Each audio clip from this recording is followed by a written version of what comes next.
Welcome everybody once again to our another new topic related with the nuclear detectors, that is called as the scintillation counter.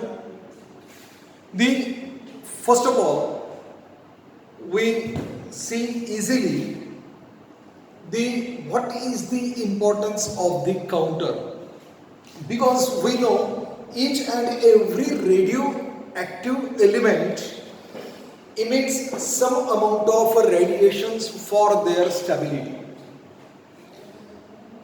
Due to that stability, they emit radiations like the alpha particles, beta particles, gamma rays, and etc.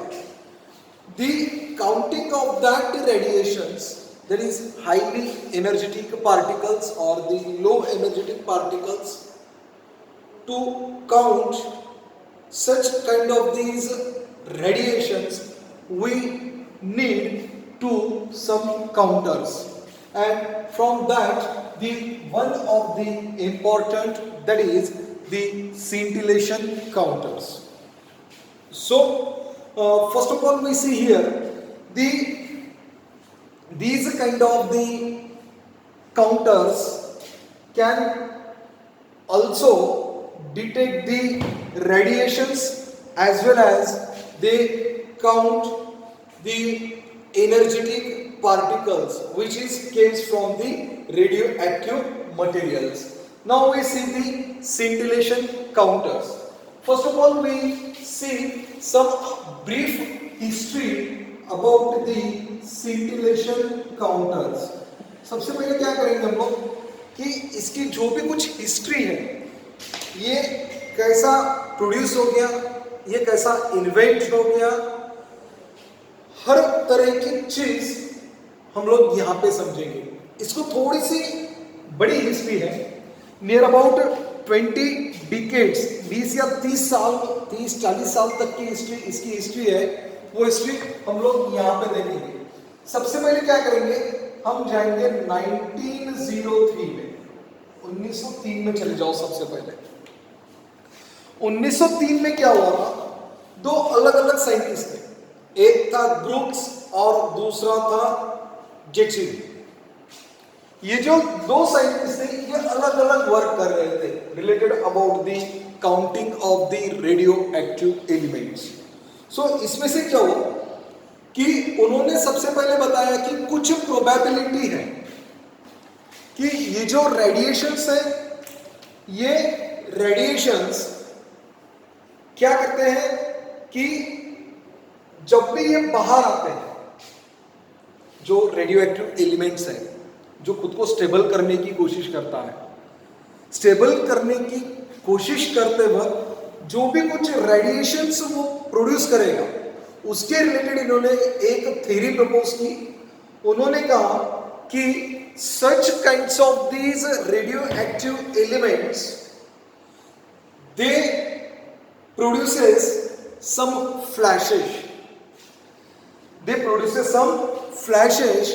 These flashes are emitting when alpha particle strikes on the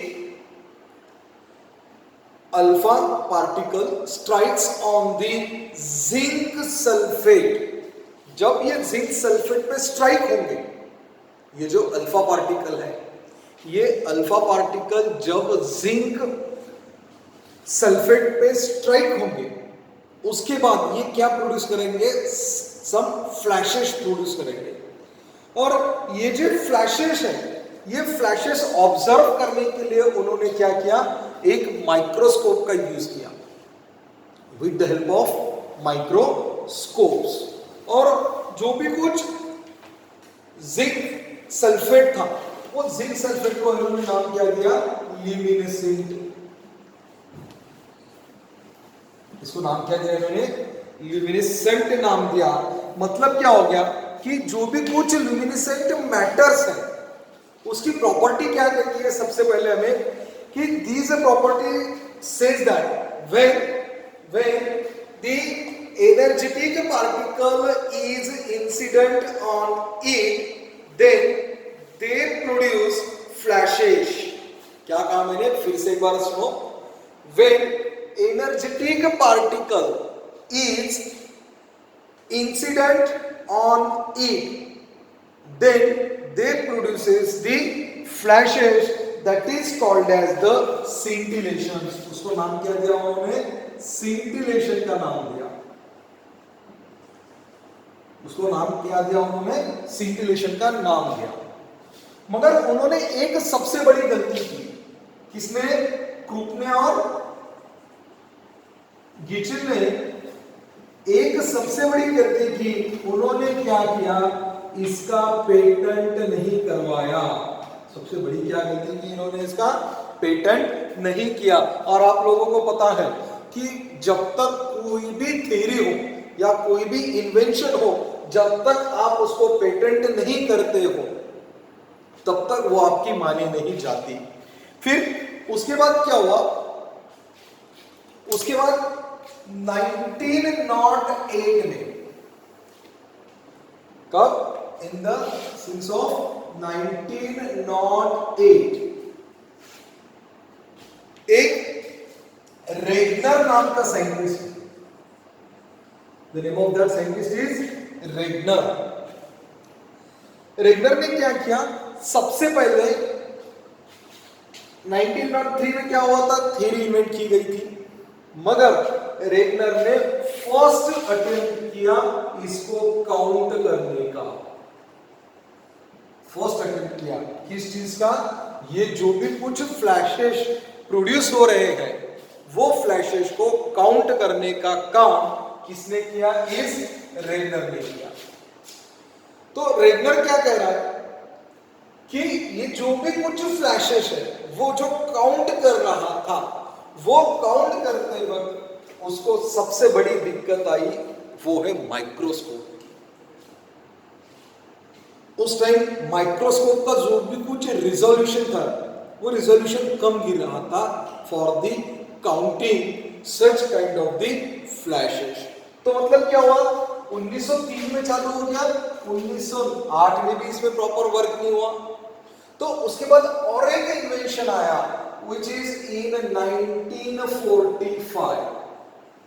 ये क्या invention है, ये क्या हुआ, जब इसकी working आएगी तब मैं आपको वो प्रॉपरली बता दूंगा कि इसमें क्या 1945 में क्या इन्वेंट किया गया था। So it is just brief history about the scintillation counters. So now move with the first one point, that is a principle. That is principle. इसका प्रिंसिपल क्या है, आप लोगों को अभी तक समझ में आया होगा इसका प्रिंसिपल क्या है। So I just told you what is the principle of the scintillation counters. Be carefully, or if it is possible then please note it properly. It is based on the principle. It is based on the principle that when charged particle or the rays, charged particle or the rays like alpha particle, beta particle, such kind of these charged particle, when they fall on certain material, when they fall on certain material, then these material produces flashes, that is called as the scintillation, and such kinds of material called as the scintillators or the phosphorus. तो principal बहुत easy है इसका।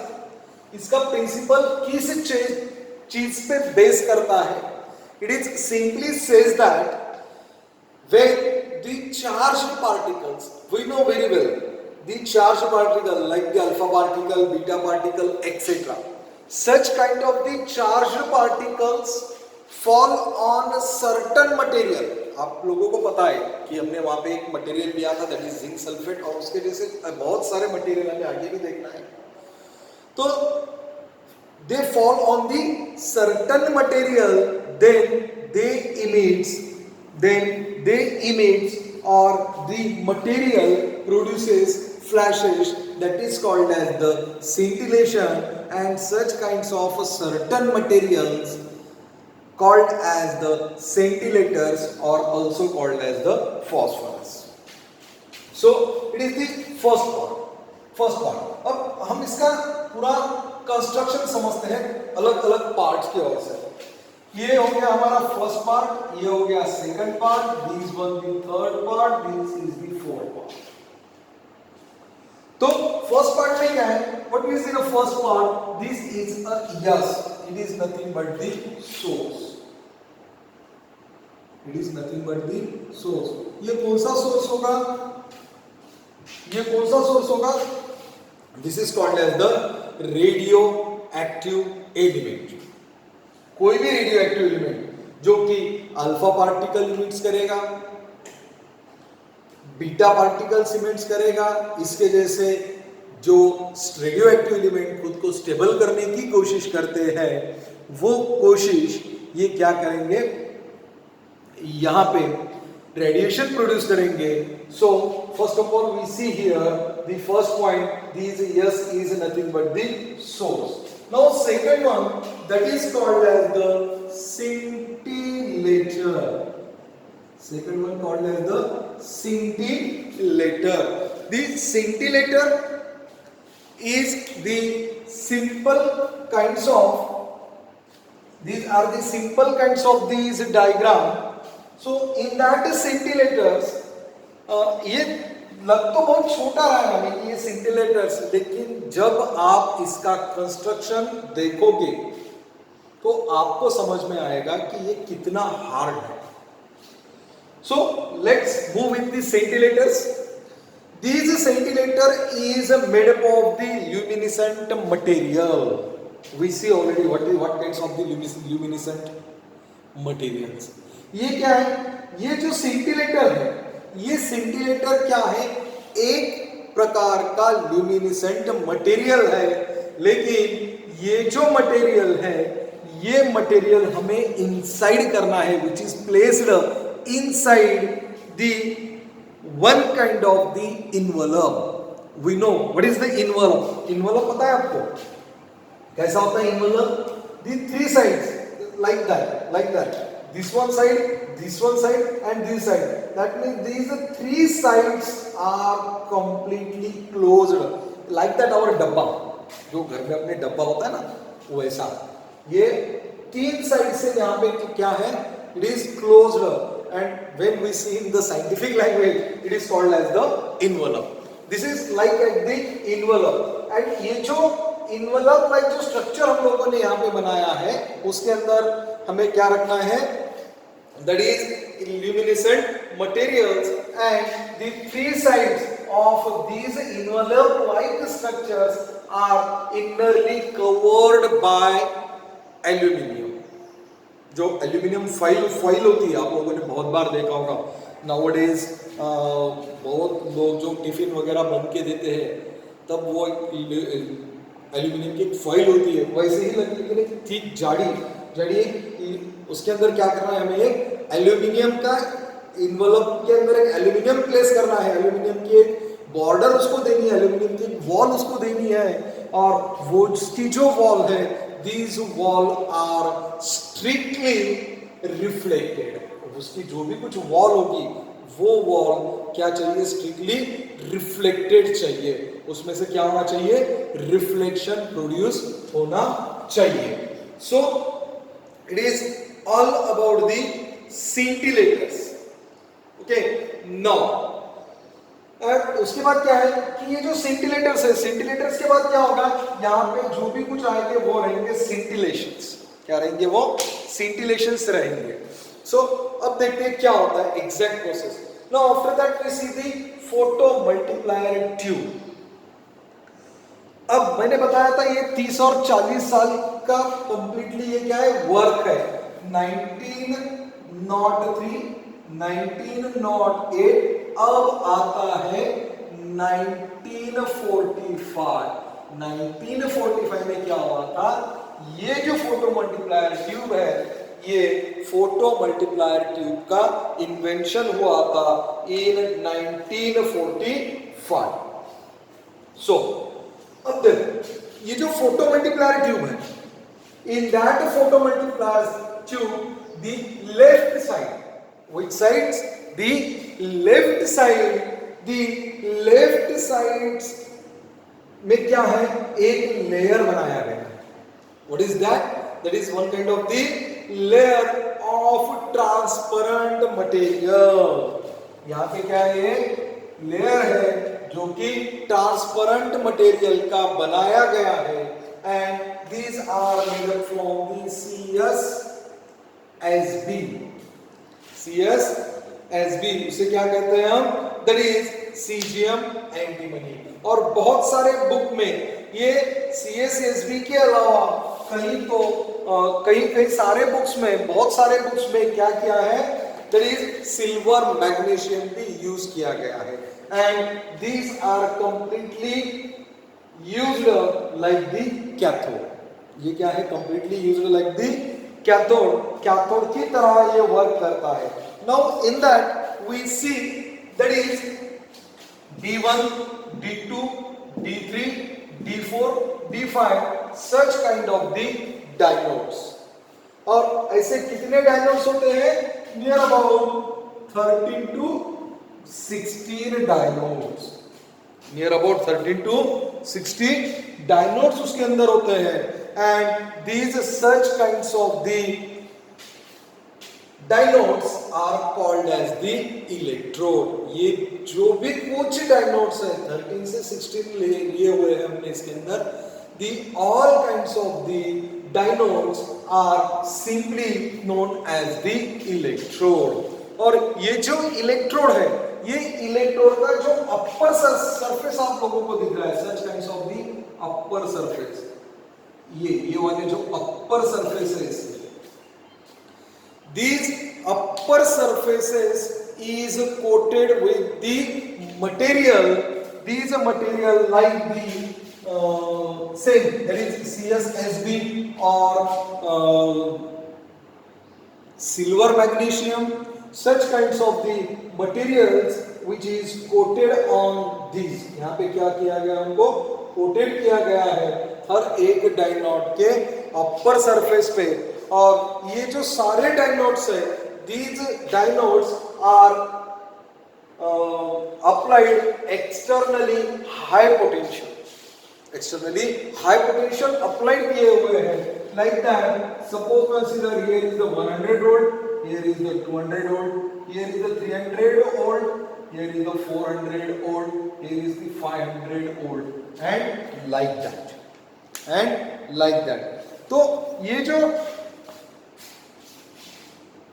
Diodes है, ये diodes के upper surface पे क्या किया हमने, सच kind of the coating of material like that the CSSB हो गया या सिल्वर मैग्नीशियम हो गया, ऐसे कोटिंग की हमने. और जो आखिरी वाला ये पोर्शन दिख रहा है, this is work as the anode. It is work as the anode. Now look here on the board. हमें कैथोड मिल गया, यहाँ पे हमें एनोड मिल गया, यहाँ पे. इसका मतलब ये जो हमारा फोटो मल्टीप्लायर ट्यूब है, this photo multiplier tube is complete is here. So another one, तो ये जो एनोड है, यहाँ पे जो भी कुछ प्रोसेस होगा, प्रोसेस के बाद एनोड के थ्रू क्या होगा, यहाँ पे आपका जो भी कोई पल्स है वो पल्स यहाँ पे आएगा. और हमने यहाँ पे क्या किया है, we just take it here, the one kind of the hypertension battery which is connected across the resistance. That means we not need to amplification की यहाँ पे कोई भी जरूरत नहीं है. जो हमें पल्स काउंट करनी है वो स्केलर के थ्रू, काउंटर के थ्रू हम डायरेक्टली यहाँ पे क्या कर सकते हैं, काउंट कर सकते हैं. So it is all about the constructions. So principal हो गया, कंस्ट्रक्शंस हो गया. नाउ अब मूव करते हैं हम लोग वर्किंग की ओर. देखो हर एक काउंटर का वर्किंग नियरली सेम है. क्यों वर्किंग सेम है? क्योंकि उसका जो भी कोई उद्देश्य है, जो भी कोई एम है, एम सबका सेम है. Detect the radiations and count the radiations.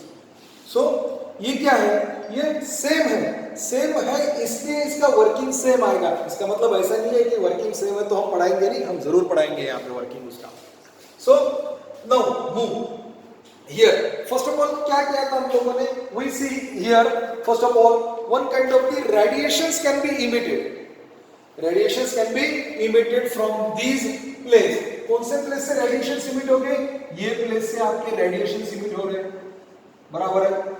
The radiations can be emitted from that place, and these radiations are comes from such kind of the source that is radioactive element, that is radioactive elements। radioactive elements को stable करने के लिए radiation produce कर रहा है, जो कि radiations हम यहाँ पे दिखा रहे हैं। तो जो भी कोई रेडिएशंस है, these radiations are incident on the scintillators। यहां से आने वाले रेडिएशंस कहां जाएंगे, ये scintillators पे जाएंगे, which is emits towards the our scintillators। scintillators के तरफ वो इमिट्स होंगे। That means these are incident in the scintillators। and आप लोगों को पता है, हमने ये इन्वेलप वाला स्ट्रक्चर यहाँ पे लिया हुआ है। That means these walls are completely open, these walls are completely open। due to that open wall, our radiations are incident on this layer, that is layer of CSSBr, that is silver magnesium, that is AgMg, that is AgMg और CSSB, CgM antimony, silver magnesium, ये दोनों में से, ऐसा नहीं है कि दोनों का कॉम्बिनेशन वहां है, आप दोनों में से कोई कुछ भी यूज कर सकते हो। तो क्या होगा इसके बाद, ये जब भी इंसिडेंट हो गए, ये क्या है, it is called as the luminescent material. Luminescent material के ऊपर ये क्या होंगे, रेडिएट होंगे ड्यू टू इंसिडेंट हो गए, due to that incident of these radiations, इसमें के जो भी एलिमेंट्स है, जो भी एटम्स है, वो एटम्स में से क्या होगा, यहाँ पे जो भी कुछ इलेक्ट्रॉन्स है, वो इलेक्ट्रॉन्स को एक्सटर्नल एनर्जी मिलेगी। Due to that external energy, these electrons are knockout, these electrons are knockout। ये क्या होंगे, नॉकआउट होंगे, नॉकआउट होंगे, यहाँ से वो बाहर आएंगे। और दूसरी कंडीशन मैंने आपको बताई थी कि इसको एनर्जी मिलेगी, अगर एनर्जी सफिशिएंट नहीं है, एनर्जी सफिशिएंट नहीं है तो क्या होगा, ये ऊपर आएगा, सम एक्साइटेड स्टेट में आएगा, बाद में फिर वापस ग्राउंड स्टेट पे आएगा। एक्साइटेड स्टेट से आगे कहां जाएगा, वो ग्राउंड स्टेट पे जाएगा। और ये कंडीशन में वो क्या करेगा, फोटॉन्स प्रोड्यूस करेगा। एंड जो भी कुछ फोटॉन्स प्रोड्यूस करेगा, वो फोटॉन्स के थ्रू क्या होगा, यहाँ पे फोटो इलेक्ट्रॉन्स इमिट होंगे। और such kind of the photoelectric effect are produce. क्या होगा वहां पे, फोटो इलेक्ट्रिक इफेक्ट प्रोड्यूस होगा। और these kinds of the work function of the material is less than that of energy, then electrons are knockout। अब इसके बाद क्या होगा कि एक बात यहाँ पे समझिए, यहाँ पे एक इंपॉर्टेंट पॉइंट आएगा, वो रहेगी इसकी इफिशियंसी। इसके इफिशियंसी के according, due to the according of that efficiency our electrons are knockout। और इसकी इफिशियंसी होगी 20 to 30% की होगी। इफिशियंसी क्या होगी इसकी, 20 to 30% की इसकी इफिशियंसी होगी। अब इससे क्या होगा, देखो थोड़ा सा डिटेल्स में जाते हैं, और थोड़ा सा डिटेल्स में जाते हैं, ठीक है। यहां से क्या होगा, यहां से क्या होगा कि जो भी कोई नॉकआउट होने वाले जो इलेक्ट्रॉन्स हैं, वो इलेक्ट्रॉन्स इधर आएंगे, बराबर लाइक दैट। और ये जब भी इलेक्ट्रॉन्स इधर आएंगे तो उसके रास्ते में जितने भी एटम हैं, वो एटम्स को वो क्या करेंगे, और एनर्जी देंगे। इसका मतलब जो भी एटम्स इसके रास्ते में आएगा, उसके अंदर की जो भी इलेक्ट्रॉन्स होगा, वो उसको नॉकआउट करेगा। फिर वो इलेक्ट्रॉन्स और किसी और को नॉकआउट करेंगे, वो इलेक्ट्रॉन्स और किसी और को इलेक्ट्रॉन्स को नॉकआउट करेंगे। That means this process are continuous.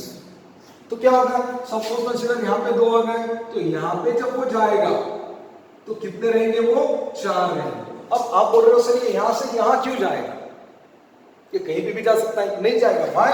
Because यहाँ पे 100 वोल्ट है, यहाँ पे कितना है 200 वोल्ट है। That means these are directed towards that, these are directed towards that. Similarly ये 200 है तो यहाँ आएगा तो कितने हो गए, ये 8 हो गए, या 8 से ज्यादा भी हो सकते हैं, लाइक दैट।